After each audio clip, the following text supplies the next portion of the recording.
അസീസ് ഭായ്, പ്രാവശ്യം ആരധികാരത്തിൽ വരും? LDF ആണോ UDF ആണോ? എത്ര സീറ്റ് കിട്ടും UDF-ന്? LDF-ന് എത്ര സീറ്റ് കിട്ടും?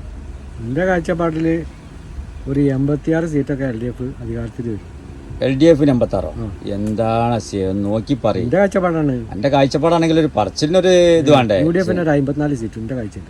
54 UDF-നോ? ഇത്രയും പിന്നെ ഈ അഴിമതികളും മറ്റേതൊക്കെ നടന്നിട്ട് ഈ LDF ഗവൺമെന്റ് നടത്തിയിട്ട് ഈ സ്വർണ്ണക്കടത്തും നമ്മൾ കാണാൻ പോണ പോരല്ലേ 4-ാം തീയതി കാണാൻ പോണ പൂരാണ്.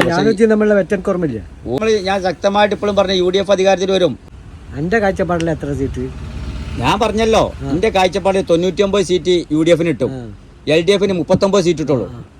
അതിൽ കൂടുതൽ കിട്ടൂല. ഞങ്ങളല്ലാതെ വേറെ ആരുണ്ട്? എന്തിന്? പക്ഷെ എന്നെ സംബന്ധിച്ചിടത്തോളം എന്തിന്? ആ ജനങ്ങളെ നികുതി പണമല്ല അസിയത്. അത് മനസ്സിലാക്കണ്ടേ? എത്രയോ കോടിക്കണക്കിന് റുപ്യാണ് ആ ബോർഡിന് വേണ്ടി ചെലവാക്കിയത്. അതൊക്കെ ജനങ്ങൾ ഈ വോട്ട് ചെയ്യുന്ന ജനങ്ങൾ മനസ്സിലാക്കണ്ടേ? ഇതിന്റെ മുന്നുള്ള കോൺഗ്രസ് ഗവൺമെന്റ് ഒക്കെ തനങ്ങൾക്ക് എവിടെ പഠിച്ചു? ഒരു ബോർഡ് കാണിച്ചു. അങ്ങനെ ഇത്രയും വകുപ്പിൽ എത്ര ബോർഡ് ലക്ഷക്കണക്കിന് റുപ്യ പബ്ലിക് റിലേഷൻ വകുപ്പിന്റെ വകുപ്പിൽ എത്ര ബോർഡ്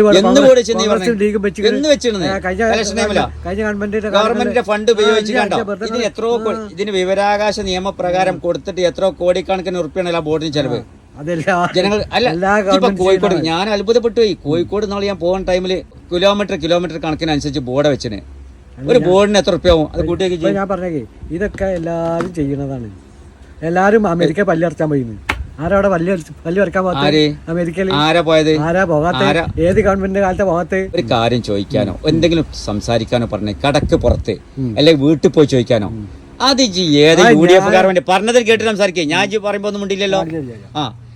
UDF-ന്റെ പിന്നെ മന്ത്രിമാരെ കേട്ടിട്ടുണ്ട് ജി?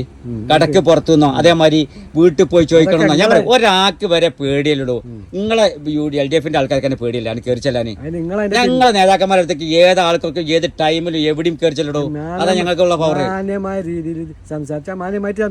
രീതിയിലോ ഒരു മൈക്ക്, ഒരു ഉദാഹരണത്തിന് ഒരു മൈക്ക് സംസാരിക്കുന്ന ടൈമിൽ മൈക്ക് കേടുന്ന മൈക്കിനറിയോ മുഖ്യമന്ത്രിയാണോ അല്ലെ മറ്റൊരാണോ? മൈക്കിന് അറിയില്ലല്ലോ. എടുത്ത് വലിച്ച ദേഷ്യം കാട്ടി പോവുക. അങ്ങനത്തെ ഒരു മന്ത്രനെ UDF കാണിച്ചു തരാൻ പറ്റും എനിക്ക്? ഞാൻ എന്നെ വെള്ളി വിളിക്കണേ. ഞാൻ ചോദിക്കട്ടെ, നിങ്ങൾ ഈ മഞ്ഞക്കണ്ണ് വെച്ച് നോക്കിയ എന്നും മഞ്ഞക്കണ്ണില് മഞ്ഞായിട്ടേ കാണുള്ളൂ. അവിടേക്കൊന്ന് ആ സ്റ്റേജ് വരെ EMS പറഞ്ഞ മാതിരി കാറ്റ് ഇടതോട്ട് വീശിക്കൊണ്ടിരിക്കുകയാണ്. ചില ആളുകളൊക്കെ തൃപ്തിപ്പെടുത്തുന്നു. നമുക്ക് അങ്ങനെ ഒന്നുമില്ല. വലിയ പള്ളിയില്ലാത്ത ആൾക്കാരാണ് ഞങ്ങൾ. ഞാൻ ഈ പിണറായിനെ കുറ്റം പറഞ്ഞ ആളാ. 4-ാം തീയതി നമുക്ക് നിർബന്ധമായിട്ട് കാണാം. 4-ാം തീയതി നിർബന്ധമായിട്ട് കാണാം. ഞാൻ ഉദ്യോഗം ഉണ്ടാവുമല്ലോ. ഞാൻ പറ്റുണ്ട്. ഞാൻ ഉദ്യോഗം ഉണ്ടാവുമല്ലോ.